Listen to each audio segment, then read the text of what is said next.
Hello friends, welcome to study with crazy Guru. Friends, Delhi police driver interview class में आप लोगों का स्वागत है।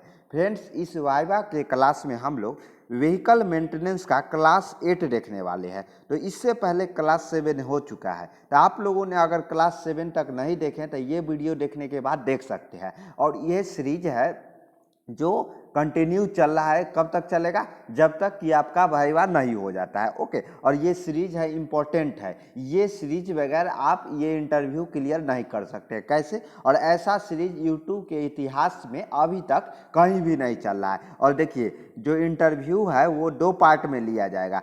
पहला पार्ट क्या है? Knowledge of traffic sign, road sense हो गया, ड्राइविंग रूल हो गया। तो इसका जो क्लासेस सीरीज है वो अलग से चल रहा है। उसका जो वीडियो का प्लेलिस्ट है वो नीचे डिस्क्रिप्शन बॉक्स में मिल जाएगा। और नीचे वाला knowledge of maintenance of vehicle, जिसको व्हीकल मेंटेनेंस बोलते हैं, तो इसका पार्ट 2 है। दोनों पार्ट का एक साथ ही इंटरव्यू लिया जाएगा। 2 काउंटर रहेगा। जिस दिन आपका ड्राइविंग टेस्ट होगा उसी दिन आपका क्या करवाया जाएगा? ये इंटरव्यू लिया जाएगा। ओके, और ये देखिए, इसमें क्या है, 25 मार्क्स के एक पार्ट का इंटरव्यू होगा, जिसमें कि 50% यानी कि 12.5 12.5 मार्क्स लाना अनिवार्य है। अगर आपका 12.5 की जगह 12 मार्क्स आ जाता है तो आपको फेल माना जाएगा। ओके, तो और उसके बाद knowledge of maintenance of vehicle, यानी कि इससे भी आपको 25 नंबर के क्वेश्चन पूछे जाएंगे। और इसमें भी 12.5 मार्क्स लाना अनिवार्य है। अगर नहीं लाइएगा, 12.5 की जगह 12 या 10 आ जाता है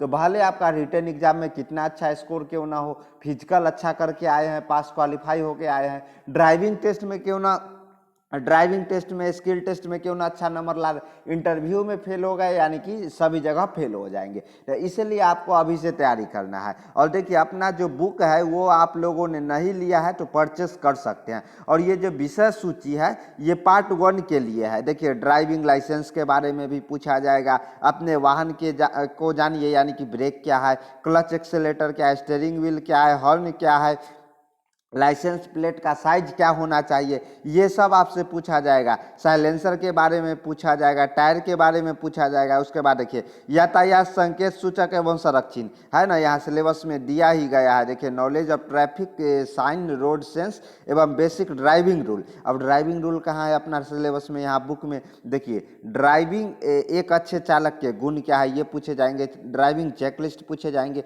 सुरक्षित ड्राइविंग के नियम, ड्राइविंग रूल यहाँ पे है। तो ये सब आपसे पूछा जाएंगे। सड़क के साथ साझा करना, ये पार्ट 1 वाले के लिए। और जो आज क्लास चलेगा ना, व्हीकल मेंटेनेंस, पार्ट 2 वाले का चलेगा। और जितना भी ई बुक में दिया जाएगा वो क्लास यूट्यूब पे फ्री में आपको करवाया जाएगा। तो व्हीकल मेंटेनेंस में जो क्लास 8 है उसको हम लोग कंटिन्यू आगे बढ़ते हैं। तो देखिए, इससे पहले ये क्वेश्चन नंबर 1 से लेकर 63 तक हो चुका था। तो आज हम लोग 64 तक हो चुका था, तो 65 से देखेंगे। लेकिन उससे पहले हम लोग 67 का क्वेश्चन देख लेते हैं। यहाँ से स्टार्ट करते हैं। देखिए, डीजल के कणों को हवा के सापेक्ष गति किससे प्राप्त होता है? यानी कि डीजल के कणों को हवा के सापेक्ष गति किससे प्राप्त होता है? तो किससे देख, डीजल को कण क्या हवा के सापेक्ष गति है जो किससे प्राप्त होता है? टर्बुलेंस से होता है। किससे? टर्बुलेंस। जो अंदर टर्बुलेंस होता है ना, डीजल इंजन का जब हम वर्किंग प्रिंसिपल बताए थे तो आपको हम बताए थे कि इनलेट वाल्व होता है,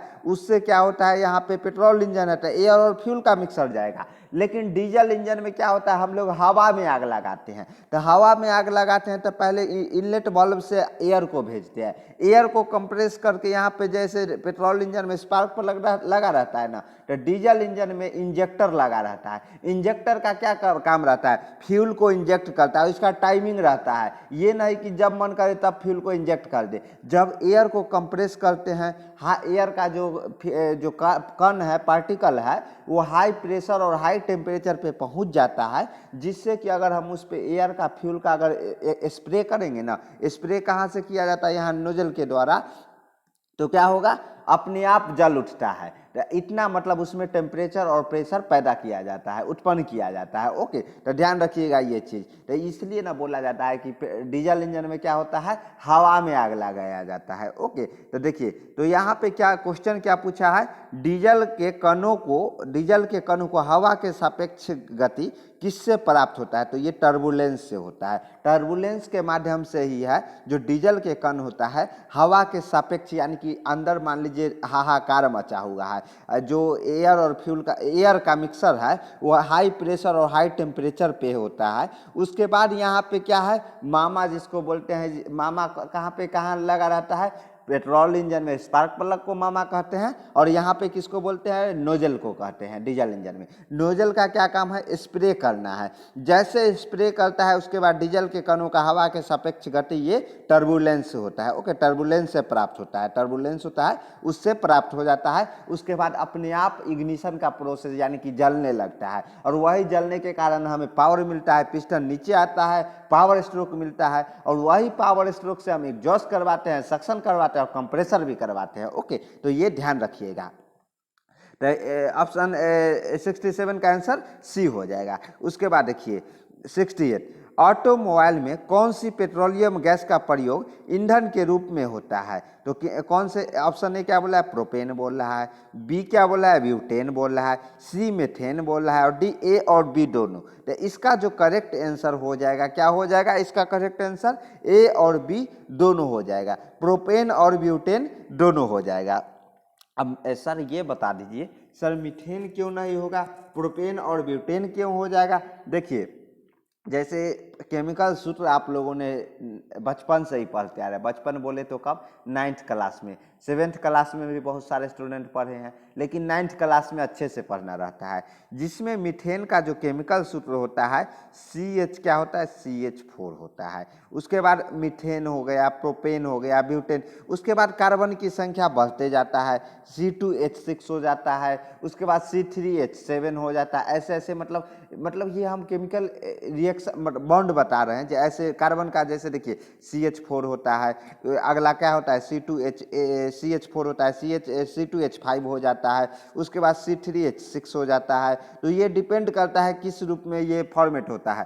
तो मीथेन सबसे पहले आता है, तो CH4 बोले तो देखिए सी, इसको इस तरह लिखा जाता है, मतलब देखिए सी के चारों ओर बॉन्ड बना रहता है, H और ऊपर भी H, चारों तरफ H रहता है। इस तरह के अगर हम लिखते हैं तो लिखा जाता है। तो क्या होता है, सी मीथेन इसलिए नहीं रहता है कि अगर मीथेन पेट्रोल के जगह हम जैसे देखिए पेट्रोलियम गैस में मीथेन का प्रयोग कीजिएगा ना, बन सकता है, लेकिन वहाँ पे क्या होगा जानते हैं, आप मीथेन डलवा के और यहाँ से निकल दिए, मान लीजिए आप कहाँ से, दिल्ली से मुंबई के लिए निकले, तो दिल्ली से मुंबई के लिए निकले हैं क्या डलवा के, मीथेन डलवा के। मीथेन इतना ज्वलनशील पदार्थ है, क्यों ज्वलनशील है, क्योंकि इसमें हाइड्रोजन की संख्या ज़्यादा है, H की संख्या ज़्यादा है, कार्बन की संख्या कम है, और H क्या है, हाइड्रोजन, यानी कि वो सबसे पहले ज्वलनशील पदार्थ है। क्या ज्वलनशील पदार्थ बोले तो इन मतलब हिंदी, यानी कि ज्वलनशील पदार्थ मतलब कि ये समझ लीजिए इसका परिभाषा कि जल्दी जलने वाला, स्वतः जल उठता है। ओके, तो इसलिए हाइड्रोजन के जगह यहाँ कार्बन इसलिए मिलाया जाता है कि हाइड्रोजन को बॉन्ड बना के रखता है।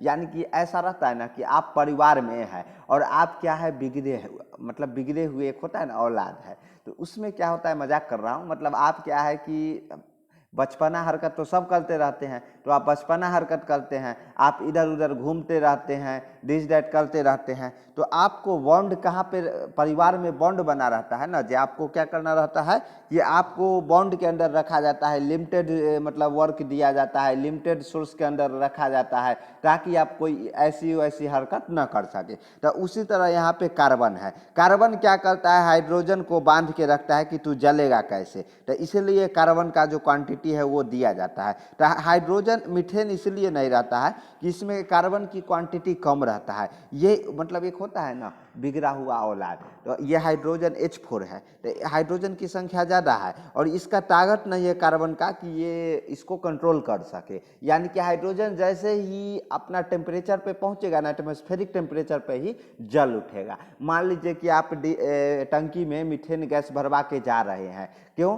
और मीथेन गैस में इफिशियंसी ज़्यादा मिलता है पेट्रोल जैसे ये प्रोपेन और ब्यूटेन के मुकाबला, क्योंकि इसमें कार्बन की संख्या कम रहता है। तो क्या होता है कि आप जा रहे हैं और एकाएक क्या हो जाएगा, ब्लास्ट हो जाएगा, तो आप मर जाएंगे ना, वहीं पे कार ब्लास्ट हो जाएगा। तो इसलिए वहाँ पे क्या किया जाता है, कि प्रोपेन और ब्यूटेन इसलिए दिया जाता है। मान लीजिए C2H6 हो गया, तो C2H6 में कार्बन की संख्या कितना, 2 हो गया, हाइड्रोजन की संख्या 6 हो गया। तो यहाँ कार्बन 2 रहेगा, यानी कि हाइड्रोजन को बांध के रखेगा। तो हाइड्रोजन क्या है, सबसे ज्वलनशील पदार्थ है और कार्बन और हाइड्रोजन पर ही खेला। हाँ सर, मीथेन का यूज नहीं होता है क्या? हाँ, बड़ा बड़ा जो रॉकेट लॉन्च किया जाता है ना, वहाँ पे CH4 मीथेन का ही यूज किया जाता है, ताकि वहाँ पे क्या रहता है कि ज़्यादा ज्वलनशील, हमें ज़्यादा पावर मिले। तो इसलिए वहाँ पे और मीथेन को कंट्रोल करने के लिए उपकरण लगाया जाता है, यंत्र लगाया जाता है। ओके, तो ये ध्यान रखिएगा। तो ये आपसे पूछा जाएगा ऑटोमोबाइल में कौन सा पेट्रोलियम गैस का प्रयोग ईंधन के रूप में? ऑटोमोबाइल।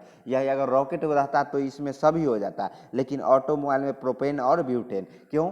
रीजन भी बता दिए, कभी नहीं, इसलिए ना बोल रहे हैं। स्टडी विथ क्रेजी गुरु पे नए हैं तो चैनल को सब्सक्राइब कर लीजिए, क्योंकि यहाँ पे आपको वो चीज़ दिया जाता है जो आप सोच नहीं रहे। ओके, और कभी भूल के बताइए। ओके, तो यहाँ पे ऑटोमोबाइल में प्रोपेन और ब्यूटेन, देखिए ऑटोमोबाइल में प्रोपेन और ब्यूटेन पेट्रोलियम गैस का प्रयोग ईंधन के रूप में किया जाता है, जिससे वायु पॉल्यूशन कम होती है। इससे भी वायु पॉल्यूशन मीथेन से कम होती है, मीथेन से तक सबसे कम होगी। लेकिन क्या है ना, मीथेन का कंट्रोल कर पाना अपनी जो मानव है उसको मतलब बस की नहीं है, कहीं भी ब्लास्ट हो सकता है। इसलिए यहाँ पे प्रोपेन और ब्यूटेन का इस्तेमाल किया जाता है। मीथेन सबसे बेस्ट फ्यूल होता है। ओके, ध्यान रखिएगा। फ्यूल पंप अधिक पेट्रोल सप्लाई करता है, क्या कारण हो सकता है? तो कारण क्या हो सकता है? नीडल बल्ब गलत फिट है, उसके बाद पंप फाउंडेशन पैकिंग पतली है, उसके बाद डायफ्राम बहुत मुलायम है। उपरोक्त सभी सही है, तो इसका आंसर डी हो जाएगा। देखिए, नीडल बल्ब अगर गलत फिट रहता है ना, उस टाइम भी फ्यूल पंप है जो कि फ्यूल सप्लाई, पेट्रोल सप्लाई अधिक करती है। उसके बाद पंप फाउंडेशन पैकिंग पतली होने से क्या हो जाएगा? मान लीजिए कि आप कहीं बोर से पानी भरा रहे हैं, तो पानी एक जगह से दूसरे जगह ले जा रहे हैं, उसका जो बोर का जो क्या है चौड़ाई है, वो कितना, मान लीजिए 4 इंची का है, तो जो प्रेशर रहेगा वो ज़्यादा रहेगा, यानी कि पानी धीरे धीरे जाएगा। लेकिन वही अगर 4 इंची की जगह हम 3 इंच कर दिए हैं, तो क्या हो जाएगा?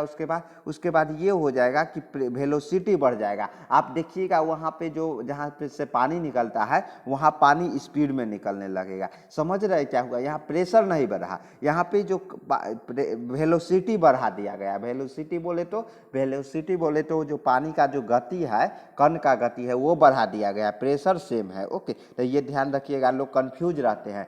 आप गांव में या कहीं भी जाइएगा, तो अगर मान लीजिए पानी का स्पीड आगे से ज़्यादा गिरने लगता है, तो क्या लोग बोलते हैं? जो वहाँ पे प्रेशर बढ़ गया है। प्रेशर नहीं बढ़ता है, मैं फिर से क्लियर कर दूं, वेलोसिटी बढ़ जाता है, और वेलोसिटी और प्रेशर में अंतर रहता है। ओके, तो ध्यान रखिएगा। प्रेशर वेलोसिटी मीटर पर सेकेंड होता है, यानी कि 1 मीटर 1 सेकेंड में वो तय करता है, जिसको हम लोग इसको तय करने की हम लोग कहते हैं, जो टाइम के अनुसार तय करता है उसको वेलोसिटी बोलते हैं। और वही प्रेशर होता है कि प्रति एकांक जो क्षेत्रफल है उस पर दबाव लगता है, उसको हम लोग प्रेशर बोलते हैं। तो ये क्लियर रहना चाहिए, इसलिए ना बोल रहे हैं। इसके साथ साथ आपको हम साइंस भी आपके खून में घुसा देंगे। ओके, तो साइंस का क्लास भी, एग्जाम चाहे कोई भी हो, साइंस का क्लास स्टडी विथ क्रेजी गुरु पे चलेगा। तो हमारे चैनल पे नए हैं तो चैनल को सब्सक्राइब कर लीजिए। और डायफ्राम बहुत मुलायम रहता है, तो इसके कारण भी पेट्रोल है जो अधिक सप्लाई होता है, यानी इसका आंसर डी होता है। उसके बाद क्या है? उसके बाद देखिए, यह है ना, इसका आंसर देखिए डी है। पेट्रोल पंप अधिक पेट्रोल सप्लाई करने के लिए निम्नलिखित कारण है। जो तीनों है, वो तीनों जो ऑप्शन ABCD है, वो तीनों के कारण पेट्रोल सप्लाई अधिक होता है। उसके बाद अब हम लोग 65 देखते हैं। डिले पीरियड कम होने से इंजन की चाल रहती है। इसमें क्या हो जाएगा? इसका आंसर सी हो जाएगा। क्या होगा? समान होगा। अब डिले पीरियड क्या है? डिले पीरियड ये है, मान लीजिए डीजल इंजन है, डीजल इंजन में जब नोजल का जो इग्निशन जो स्प्रे स्टार्ट होता है ना, जहाँ से फ्यूल सप्लाई शुरू होता है, वहाँ से जलने की तक की प्रोसेस तक को हम लोग डिले पीरियड कहते हैं। तो डीजल इंजन में इसी को हिंदी में बताया गया, अंतः पर्यवेक्षण और प्रज्वलन समय के बीच की अवधि को विलंब काल बोले तो हिंदी डिले पीरियड का ही हिंदी विलंब काल होते हैं। यानी कि जो अंतः पर्यवेक्षण और प्रज्वलन समय, यानी कि जो डीजल यहाँ इंजन स्प्रे होने लगा ना जिस टाइम कंप्रेशन के बाद, और जब तक जलता नहीं है, जलने तक के समय तक, जो जलने का समय तक के समय रहता है, उस टाइम को हम लोग डिले पीरियड कहते हैं, जिसको विलंब काल कहते हैं। यानी कि उस ये जलने के बाद वो तो जलने लगता है, तो उस टाइम जो गैप रहता है उसको हम लोग डिले पीरियड बोलते हैं।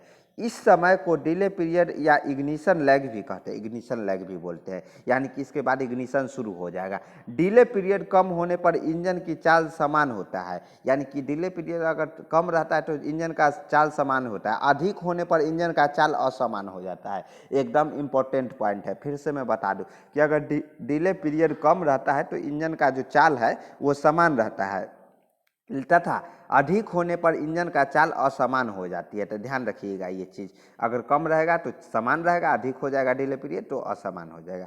डिले पीरियड कौन सा कारक प्रभावित करता है? तो इसका आंसर हो जाएगा डी, यानी कि तापक्रम और कंप्रेसर अनुपात दोनों पर। डिले पीरियड में तापक्रम और कंप्रेसर अनुपात प्रभावित कारक है। अब ये तापक्रम और कंप्रेसर अनुपात क्या है?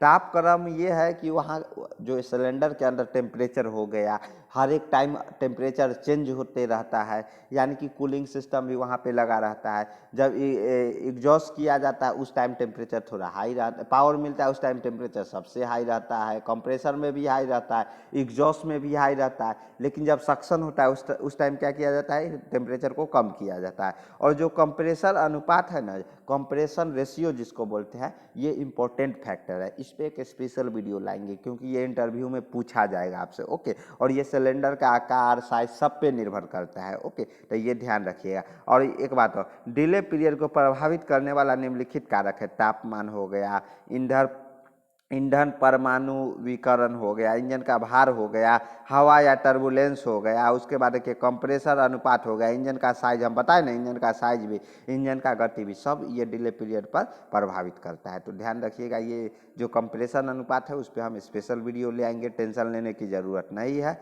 उसके बाद एक और क्वेश्चन हम लोग देख लेते हैं। एसयू इलेक्ट्रिकल फ्यूल पंप का कौन सा मुख्य भाग है? तो इसका आंसर क्या हो जाए? उपरोक्त सभी।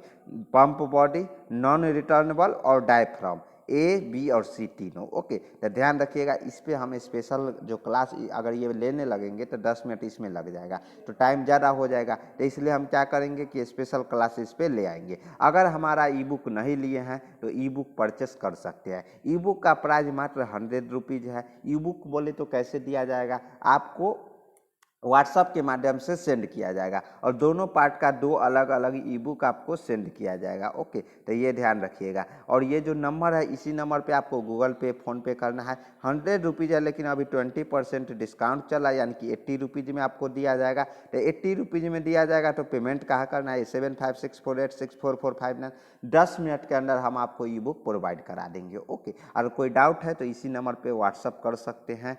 तो चलिए, और हमारे चैनल पे नए हैं तो चैनल को सब्सक्राइब कर लीजिए। मिलते हैं नेक्स्ट वीडियो में। जय हिंद, जय भारत।